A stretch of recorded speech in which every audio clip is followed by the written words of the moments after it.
Hello students.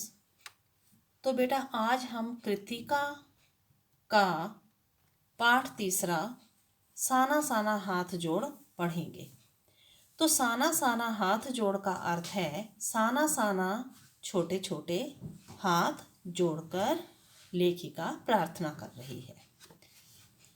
तो इसके लेखिका है मधु कांकरिया।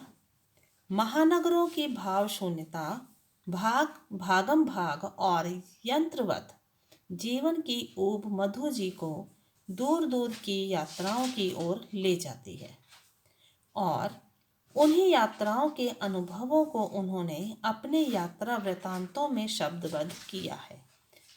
यात्रा वृतांत किसी भी जगह की यात्रा करनी और उसके बारे में लिखना, शब्दबद्ध करना, लिखना। तो उन्होंने अपने यात्रा वृतांत में शब्दबद्ध किया है। साना साना हाथ जोड़ में पूर्वोत्तर भारत के सिक्किम राज्य की राजधानी गंगटोक और उसके आगे हिमालय की यात्रा का वर्णन है। तो भारत के पूर्वोत्तर सिक्किम राज्य की राजधानी गंगटोक के बारे में है और हिमालय की यात्रा का इसमें वर्णन किया है। हिमालय के अनंत सौंदर्य का ऐसा अद्भुत और काव्यात्मक वर्णन लेखिका ने किया है कि मानो हिमालय का पल पल परिवर्तित सौंदर्य हम स्वयं अपनी आँखों से देख रहे हों। महिला यायावरी की विशिष्टता भी इस यात्रा वृतांत में देखी जा सकती है। लेखिका हिमालय के सौंदर्य पर मुग्ध ही नहीं होती, वहाँ के निवासियों की मेहनत, अभाव और गरीबी को भी रेखांकित करती है। साथ ही यह बताना भी नहीं भूलती कि हिमालय तक पहुँचने के लिए बनाए जाने वाले रास्तों के निर्माण में लोग अपनी जान गंवा चुके हैं। इस पाठ में पीड़ा और सौंदर्य का अद्भुत मेल है तथा इसे पढ़कर अकेलेपन और करुणा के भाव जागृत होते हैं तथा सृष्टि की समग्रता का एहसास होता है। यात्राओं से मनोरंजन, ज्ञानवर्धन एवं अज्ञात स्थलों की जानकारी के साथ साथ भाषा और संस्कृति का आदान प्रदान भी होता है। इतना ही नहीं, घुमक्कड़ी हमें अपने स्वयं की संकीर्णता होती है, नैरोनेस, संकट, विपत्ति या तंगी से भी मुक्त करती है कि हम कहीं भी यात्रा के लिए जाते हैं तो वहाँ हम फ्रेश होते हैं, अपने संकट दुविधा सभी को भूल जाते हैं। तो इस पाठ का मैं आपको सार बता देती हूँ कि यह पाठ एक यात्रा वृतांत है। इसमें लेखिका पूर्वोत्तर भारत के सिक्किम राज्य की राजधानी गंगटोक और उसके आगे हिमालय की यात्रा का वर्णन प्रस्तुत कर रही है। लेखिका हिमालय के सौंदर्य का अद्भुत और काव्यात्मक वर्णन करती है। इसे पढ़कर हिमालय का पल पल परिवर्तित होता सौंदर्य हमारी आंखों के आगे साकार हो उठता है। लेखिका हैरान होकर देखती है कि गंगटोक शहर इतिहास और वर्तमान के संधि स्थल पर खड़ा एक ऐसा शहर है जिसका सब कुछ सुंदर है। उसका रात, दिन, शाम सभी बहुत ही सुंदर है। लेखिका को सुबह यूमथांग के लिए निकलना पड़ता था। यहाँ के लोगों ने बताया था कि यदि मौसम साफ हो तो बालकनी से भी कंचनजंगा दिखाई देती है। लेखिका का ड्राइवर कम गाइड, तो जो लेखक की जीप का ड्राइवर था और वो उसका गाइड भी था, उसका नाम था जितेन नार्गे। तो ड्राइवर कम गाइड का नाम क्या था? जितेन नार्गे। ठीक है। उसने बताया कि यूमथांग यानी घाटियाँ सारे रास्ते हिमालय की गहन मीन्स गहरी घनी घाटियों और फूलों से लदी मिलेंगी। रास्ते में एक जगह एक कतार में मीन्स पंक्ति में लगी सफेद बौद्ध पताकाएं। बौद्ध जो बुद्ध धर्म को मानते हैं, जो बौद्ध हैं, भिक्षु हैं, वो पताकाएं दिखाई दी। तो उनकी पताकाएं, बौद्ध पताकाएं मीन्स बौद्ध धर्म की झंडियां लगी हुई दिख रही थी।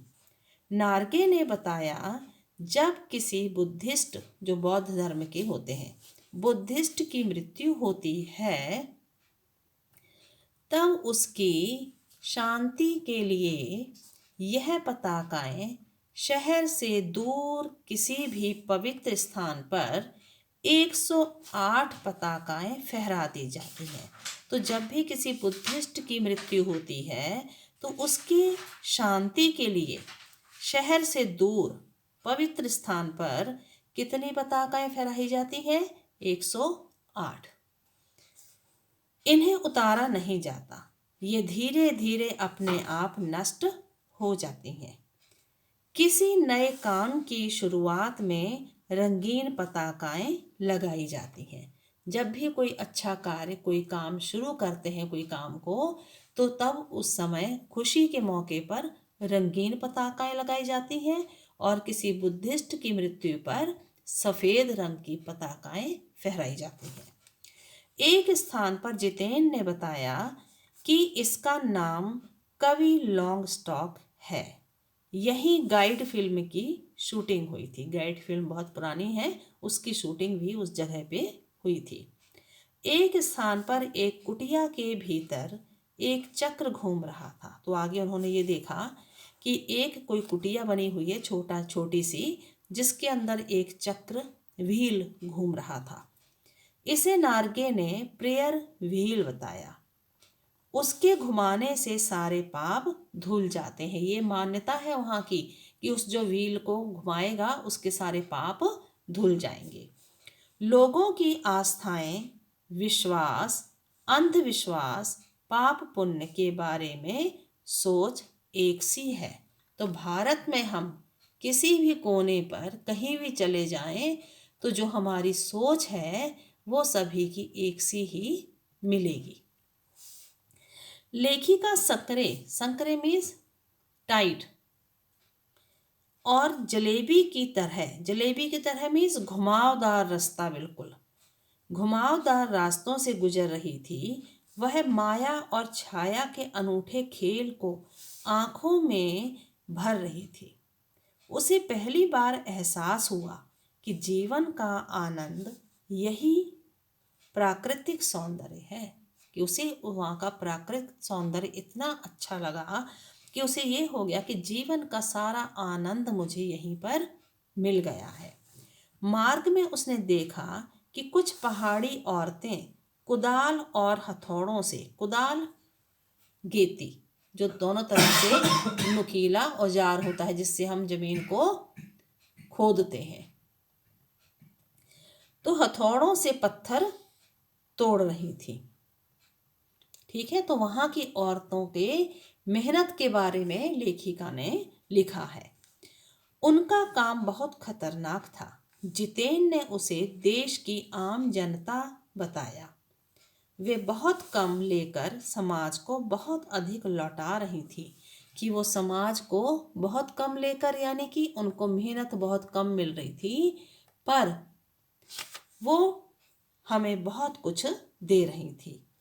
हेयर पिन बैंड के ठीक पहले, हेयर पिन बैंड जो हम पिन लगाते हैं हेयर पे, उसकी तरह वहाँ पर मोड़ था, हेयर पिन बैंड बोलते हैं उसे, के ठीक पहले एक पड़ाव पर कुछ पहाड़ी बच्चे स्कूल से लौटते दिखाई पड़े। 3-3.5 किलोमीटर की पहाड़ी चढ़ाई चढ़कर वे स्कूल जाते हैं। तो कितने किलोमीटर दूरी जाते हैं वो स्कूल चढ़ाई चढ़कर? 3-3.5 किलोमीटर की पहाड़ी चढ़ के स्कूल जाते हैं।